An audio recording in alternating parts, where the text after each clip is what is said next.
Infinix has built a reputation for making affordable gaming phones on the market. Their phones not only look cool, but also perform quite well, at least for the price point. One great example of this is the Infinix GT30 Pro released last year. This year, Infinix has finally released their successor to the GT30 Pro. Interestingly though, this isn't called the GT40 Pro. It might have something to do with the certain Ford car, but I digress. Instead, meet the new model in the GT line, the Infinix GT50 Pro. It comes with all of the features we'd expect from an Infinix GT line smartphone. But how does it fare compared to the new budget gaming phones that have entered the market? Let's find out in this review.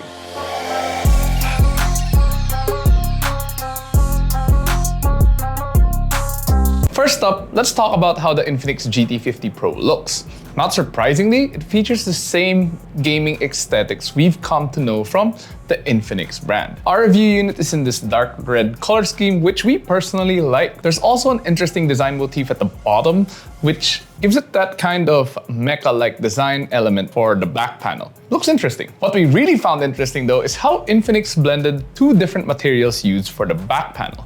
The top half uses a matte-like finish, which feels a bit more rough to the touch. Meanwhile, the area with the mech design adopts a gloss finish. Although while not as obvious, this isn't a glass back panel. Instead, the entire thing appears to be made out of plastic. Of course, it still features the LED lighting at the back, or mechanical light waves as Infinix calls it. Compared to the backlighting of the GT30 Pro, the one on the GT50 Pro is more noticeable with larger LED strips. Best of all, the colors can now be changed instead of just different lighting designs. The GT50 Pro also retains the two GT triggers on the right side from its predecessor. And they're slightly longer too. Like before, it's fully mappable to quickly access other features of the phone as opposed to just using it to play games, which we'll talk more about in a bit. The volume rocker and power button are still located on the right side and are easily accessible with one hand. At the bottom, there's a USB-C, one of two loudspeakers, and the dual SIM card slot. Meanwhile, at the top, there's the secondary loudspeaker, an IR blaster, and the Dolby Atmos branding. Some might find the design of the Infinix GT50 Pro a bit over the top, but we think it helps the smartphone create a unique identity as opposed to most smartphones on the market nowadays. But what do you guys think though? For reference, our review unit is the cooling edition, which comes with a separate MagCharge cooler and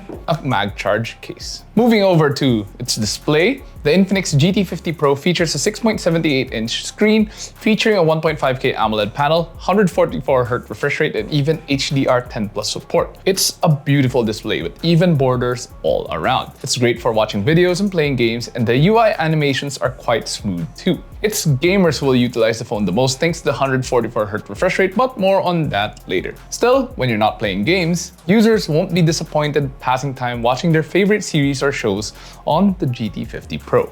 The display is quite bright too, with an option to turn on high brightness mode, making it very usable outdoors. But what we really like is how vivid the colors are out of the box. It's set to original color by default, but if users want something a bit more vivid, there's the bright colored option, although it's a bit too vivid for me. Unfortunately though, even with the high brightness, there's still a lot of glare on this phone when you're using it outdoors, so do keep that in mind. As for the stereo speakers, they're nice considering this isn't a high-end smartphone, especially with Dolby audio turned on. The mids and trebles are clear, but depending on the song, it can sometimes sound a bit muddied. And as expected, there's a clear lack of bass. The important thing is it's loud. Even with the volume maxed out, there's only a marginal decrease in sound quality. And for reference, it can easily fill up the living room here at the Yucatec HQ when you max it out. For biometrics, there's an option between an under-display fingerprint sensor and face unlock. Since this is a gaming phone, the cameras aren't really the best aspects of the Infinix GT50 Pro. At the rear, there's only a 50-megapixel main shooter paired with an 8-megapixel ultra-wide camera. For the front, there's a 13-megapixel camera for selfies. To be honest, we didn't really have high expectations for the cameras of this phone, but we were decently satisfied with the output. The images came out nice, especially in well-lit environments. They're sharp and there's decent contrast too. The colors aren't too saturated either, which gives the image a more natural look and feel. However, when it's really bright out, the camera does have a hard time balancing the highlights and shadows. With that, some photos turned out having too dark of a shadow, so yeah. As expected, the ultrawide does not have the same performance as compared to using the main camera. There's a noticeable difference in quality, but some might not find it as obvious, especially when you're shooting in well-lit places. When using the zoom, it is decent up until 5x zoom, which is a nice feature considering this doesn't have a telephoto lens. In low light, the image quality quickly drops, but it's still very much usable for those who just want to capture memories. What's more surprising though is the video capability of the Infinix GT50 Pro. It can record up to 4K at 60 FPS, and best of all, video stabilization works even at 4K. With that, we were able to capture some very steady footage while walking around the Yucatec HQ. The video quality is very much the same as the photo, and it has the same issue of having a hard time balancing highlights and shadows. Users can adjust it manually, but it reverts back to the original settings once in a while, leaving users with either overblown highlights or very dark shadows. Still, for a gaming phone, the cameras are no doubt decent. Now let's get on to the aspect of the phone we've all been waiting for: the performance of the Infinix GT50 Pro. It packs a Dimensity 8400 Ultimate chipset, and our review unit comes with 12GB of RAM and 512GB of storage. There's no dedicated microSD card slot available, but 512GB is more than enough to handle a bunch of games and apps, at least in our opinion. Considering the chipset it packs, we're not surprised this phone could run most games we could think of. On Mobile Legends, it was able to play the game on max graphics without any issues. When you're playing more graphic-intensive games like Genshin Impact, we were able to play the game on the highest graphic settings and at 60 FPS, no problem. Together with the GT triggers and the 144Hz refresh rate display, we really enjoyed playing our favorite games on this phone. Although not all games could utilize the triggers, it's nice to know we could use it whenever we want. Alternatively, you can map them to your liking too for the games that may not be able to use it natively. But the best thing about the performance is that we didn't have any heating issues with the phone. It features liquid cool technology, which can be turned on or off in the settings. Of course, we left it turned on to get consistent gaming temps. And given how well it handled the games, we weren't surprised it didn't have any issues handling our day-to-day tasks. And at the same time, if you need more cooling power, you always have the MagCharge cooler, well, assuming you have the cooler edition. As for the benchmarks, it performed very well with all our tests, and as you can see on screen, these are very impressive numbers. The Infinix GT50 Pro runs on XOS 16, which is based on Android 16.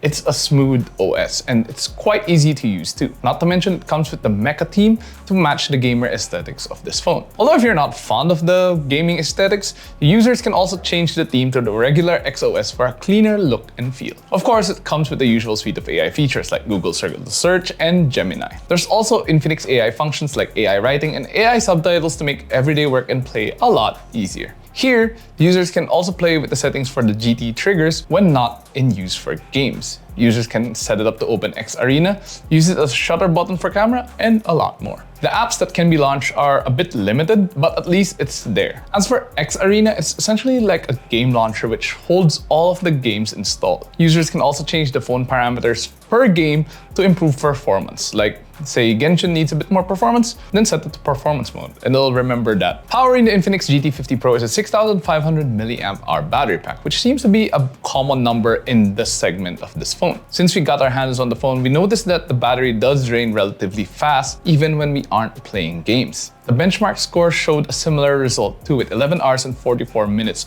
on PCMark's battery test. Assuming users leave the mechanical light waves turned on, expect the battery to drain even faster. Thankfully, there is a 45-watt wired charger, which isn't that fast, but it supports bypass charging to help preserve the long-term life of the battery. Not to mention, the GT MagCharge cooler also offers 15-watt wireless bypass charging to keep the phone even cooler while juicing up and while in use. Overall, we're very satisfied with what the Infinix GT50 Pro offers in terms of performance and overall user experience.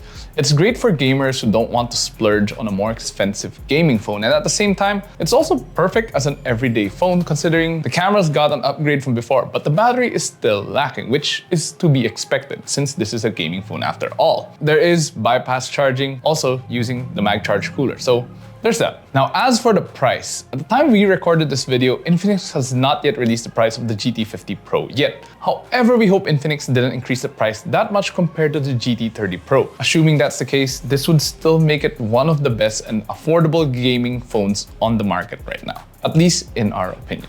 But so far, what do you guys think of the Infinix GT50 Pro? Is this still the go-to mid-range gaming phone you'll choose, or Would you choose something else? Whatever the case, share your thoughts in the comments below. If you enjoyed this video, please do drop a like and subscribe to watch more. Don't forget to follow us on our social media platforms such as Facebook, Instagram, X, and TikTok. And of course, visit yugatech.com for the latest tech news and reviews.